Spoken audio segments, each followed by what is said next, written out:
Merhaba, hoş geldiniz. Kanalıma ve mutfağıma sefalar getirdiniz. Bugün gene güzel bir tarifle karşınızdayım arkadaşlar. Her evde bulunan az malzemeyle, kolay malzemeyle nefis bir yemek yapacağız. Bunun için bir adet patateslerimi önce şöyle gelişi güzel, ince dilimlerde kesiyorum. Yapılışı çok kolay ama lezzeti şahane. 4 kişilik, herkese yetecek evde olan malzemeyle ucuz, pratik ve kolay. Patateslerimi dediğim gibi ince olarak dilimleyip ortadan kesiyorum. Şimdi kestiğim bu patateslerimi hemen tavama alıyorum. 2 adet patlıcanım var. Patlıcanlarımı güzelce yıkadım ve pijamalı olarak soydum. Patlıcanlarımı da önce 2'ye, sonra onları da 2'ye bölüp yani 4'e bölüyorum. Patateslerimin boyutuna yakın bir şekilde patlıcanlarımı da dilimliyorum. Şöyle, şu kalınlıkta, çok kalın olmadan, çok ince de olmadan. Patlıcan ve patatesin biberle birlikte uyumu muhteşem. Lezzeti, kokusu, kızartmadan tavada kavurarak yapacağımız çok güzel bir yemek bu. Ben çok yıllardır yaparım ve yiyen herkes de bayılır. Şimdi patlıcanlarımı hiç suya koymuyorum. Güzelce yıkadım dediğim gibi, kabuklarını soydum pijamalı olarak. Bir adet soğanım var. Soğanımı da ortadan 2'ye bölüp jülyen bir şekilde doğruyorum.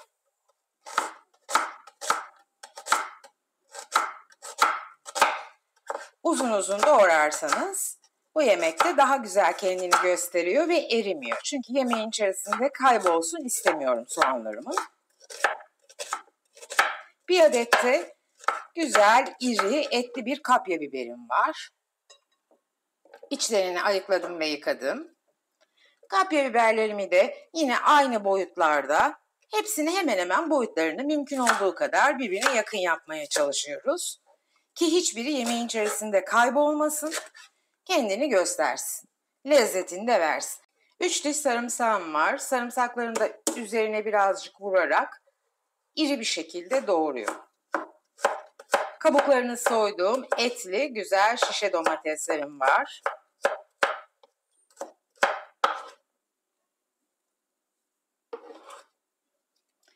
Soğuk meze olarak yiyebileceğiniz, sıcak yemek olarak yiyebileceğiniz güzel bir alternatif yemek bu. Domateslerimi de iri olarak doğruyorum küp küp.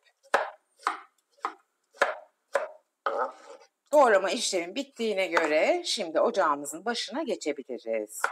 Yemeğimizde pişirme sıralaması önemli. Bu yemekteki püf noktası bu arkadaşlar. Yoksa çok kolay, herkesin yapabileceği bir yemek. Patateslerimizi tavamıza almıştık. Sıralama önemli dedim bu yemekte. Önemli olan şey sebzelerimizin sıralaması. Şimdi ilk olarak bir 3 yemek kaşığı zeytinyağı, siz sıvı yağ, ayçiçek yağı, susam yağı da kullanabilirsiniz. Patateslerimizi güzelce bu yağda bir kavuracağız önce. Gördüğünüz gibi patateslerim güzelce kızardı. Şimdi sıralama dedim ya, patlıcan da sıra.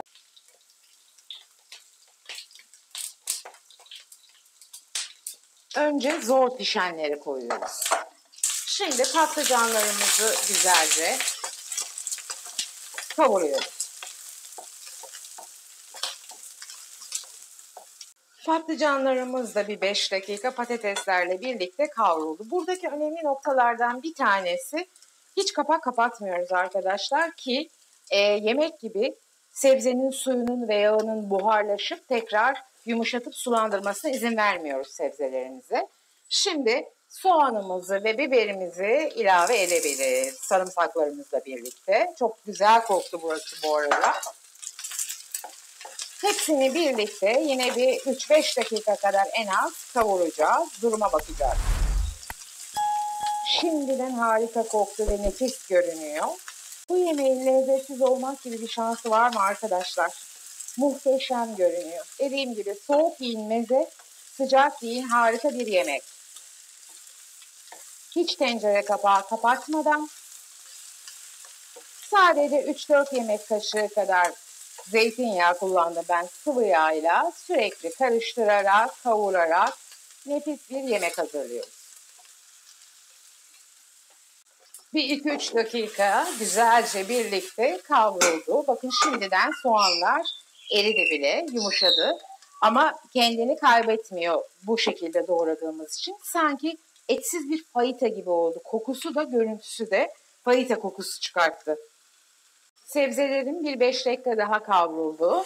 Fazla karıştırmıyorum. Sadece tavamı biraz sallayarak alt üst ediyorum. Şimdi son olarak domateslerimi ilave edeceğim ki domateslerim de sulanıp suyunu çeksin, yumuşasın. Evet. Şimdi onun içine lezzetlendirici baharatlar ilave ediyoruz. Bir tatlı kaşığı kadar kırmızı toz biber koydum. Çekme karabiber koyuyorum. Ve çekme tuz koyacağım. Tuz tamamen sizin zevkinize bağlı. Ve hemen tekrar hepsini şöyle bir karıştırıyorum. Yüksek ısı bu arada. Yüksek ısıda olması çok önemli. Suyunu hemen kaybetmeden ve çok yumuşamadan pişirmemiz açısından. Evet, yemeğimiz pişti sayılır. Gördüğünüz gibi hiç su koymadık. Kavurarak ve domatesin suyundan faydalanarak bütün sebzelerimizi pişirdik. Soğanlarım gayet güzel karamelize oldu. Son bir kez şöyle karıştırdıktan sonra altını kısıyorum. 2 dakika sonra da kapatacağım ve servis ederim. Harika yemeğimiz hazır oldu arkadaşlar. Şipşak gördüğünüz gibi çok pratik, basit, her evde bulunabilecek malzemelerle ucuz ve ekonomik olarak ama gerçekten bir lezzet şöleni. Tekrar söylüyorum, sıcak olarak yerseniz bir ana yemek, soğuk olarak yerseniz de meze olabilecek muhteşem patlıcanlı patatesli karışık bir sebze yemeği. Hiç su koymadan yaptık. Sadece 3-4 yemek kaşığı zeytinyağıyla, çok yağ da kullanmadık. Ben yoğurt ve mayonezle servis etmeyi uygun görüyorum. Bu şekilde çok lezzet alıyoruz çünkü. Umarım siz de tarifimi zevkle izlemiş ve beğenmişsinizdir sıkılmadan. Bu dakikaya kadar beni izlediğiniz için çok teşekkür ediyorum. Ancak eğer ki bu videoda ilk defa karşılaştıysak kanalıma abone olmayı, videolarımı beğenmeyi ve bildirim zilini açmayı lütfen unutmayın.